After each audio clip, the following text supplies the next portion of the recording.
एक महिला बोल रही थी, मैं इस बच्चे की असली माँ हूँ। तो दूसरी महिला भी बोल रही थी, मैं इस बच्चे की असली माँ हूँ। राजा दोनों महिलाओं की बात ध्यानपूर्वक सुन रहे थे, पर उनके लिए यह निर्णय लेना मुश्किल हो गया था कि बच्चे की असली माँ कौन है।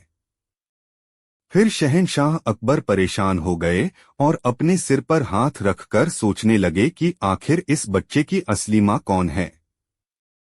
उन्हें कुछ समझ नहीं आ रहा था। फिर उन्होंने बीरबल को अपने पास बुलाया और बीरबल को कहा, तुम इस समस्या का समाधान करो। बीरबल ने थोड़ा सोचा और फिर एक जल्लाद को बुलाया। बीरबल ने उन दोनों महिलाओं से कहा, इस बच्चे को जल्लाद को दे दो। यह जल्लाद तुम्हारे इस बच्चे के 2 टुकड़े कर देगा और एक एक टुकड़ा तुम दोनों ले लेना।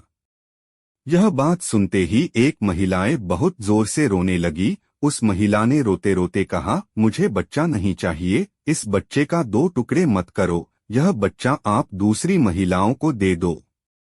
पर दूसरी महिला चुपचाप यह सब देखती रही और कुछ नहीं बोली। अब चतुर बीरबल को पता चल चुका था कि इस बच्चे की असली माँ कौन है।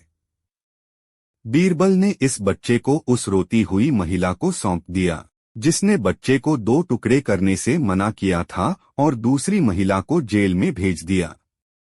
इस कहानी से हमें क्या सीख मिलती है? इस कहानी से हमें यह शिक्षा मिलती है कि सत्य की हमेशा जीत होती है। नाई के इतना कहते ही बादशाह अकबर आश्चर्य से पूछते हैं, यह कैसे संभव है? आखिर बिना मरे किसी इंसान को स्वर्ग में कैसे भेज सकते हैं? बादशाह अकबर के कहने पर नाई ने कहा, महाराज, मैं एक ऐसे बाबा को जानता हूँ जो यह करते हैं। बस आप अपने किसी करीबी को स्वर्ग जाने के लिए मना लीजिए। यह सब जानकर बादशाह अकबर अगले दिन सभा में अपने सारे करीबी को बुलाया तो सबने एक मत में कहा, बीरबल से श्रेष्ठ व्यक्ति इस काम के लिए कोई नहीं हो सकता, क्योंकि बीरबल हम सब में सबसे ज्यादा बुद्धिमान और चतुर है, जो स्वर्ग जाकर पूर्वजों का हालचाल लेने एवं उनकी परेशानी भी हल कर सकेगा। ऐसा सुनकर बादशाह अकबर ने बीरबल को स्वर्ग की यात्रा पर जाने के लिए संदेश भेजा। यह बात जानकर बीरबल बादशाह अकबर के द्वारा बाबा को बुलाकर स्वर्ग भेजने की विधि के बारे में पूछते हैं। बीरबल के कहने पर महल में बाबा को बुलाया जाता है। फिर स्वर्ग जाने की विधि के बारे में पूछा। बाबा ने बोला, स्वर्ग जाने के लिए यही नदी किनारे वाले घास वाले घर में आग से जलाकर भेजा जाएगा। इसके साथ तंत्र मंत्र की शक्ति से स्वर्ग भेजने का रास्ता बनेगा। इस विधि को अच्छे से जानने के बाद बीरबल ने बादशाह अकबर से 15 दिन का समय मांगा ताकि स्वर्ग जाने से पहले अपने परिवार से मिल सके। क्या पता स्वर्ग से आने में कितना समय लग जाए। इसके बाद बीरबल वहां से अपने घर के लिए रवाना हुए।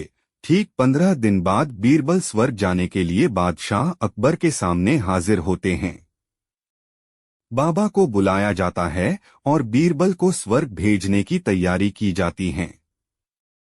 बाबा बीरबल को नदी के समीप घास के घर बनाकर बीरबल को स्वर्ग भेजने के लिए घास के बने घर के अंदर भिजवाते हैं। घास के घर के अंदर जाते ही बाबा घास के घर में आग लगा देते हैं और बीरबल को स्वर्ग भेजने की विधि पूरी होती है। 15 दिन बीत जाने के बाद बादशाह अकबर को बीरबल की चिंता होने लगती है। तभी अचानक बीरबल दरबार में आ जाते हैं। बादशाह बीरबल को देख बहुत खुश हो जाते हैं और बीरबल से अपने स्वर्ग में रह रहे रिश्तेदार के बारे में पूछते हैं। तो बीरबल पूरे विस्तार से बताते हैं, आपके पूर्वज काफी खुश हैं और सकुशल हैं। उन्हें बस एक ही तकलीफ है कि उनकी दाढ़ी और बाल काफी बढ़ गए हैं, जिन्हें काटने के लिए स्वर्ग में एक भी नाई नहीं है। इसलिए स्वर्ग में उन्हें एक नाई की जरूरत है। यह बात सुनते ही बादशाह अकबर अपने पूर्वजों के लिए एक अच्छे नाई को स्वर्ग जाने का आदेश देते हैं। बादशाह का आदेश सुनते ही नाई घबरा जाता है और बादशाह अकबर के पैरों में गिरकर माफी मांगने लगता है।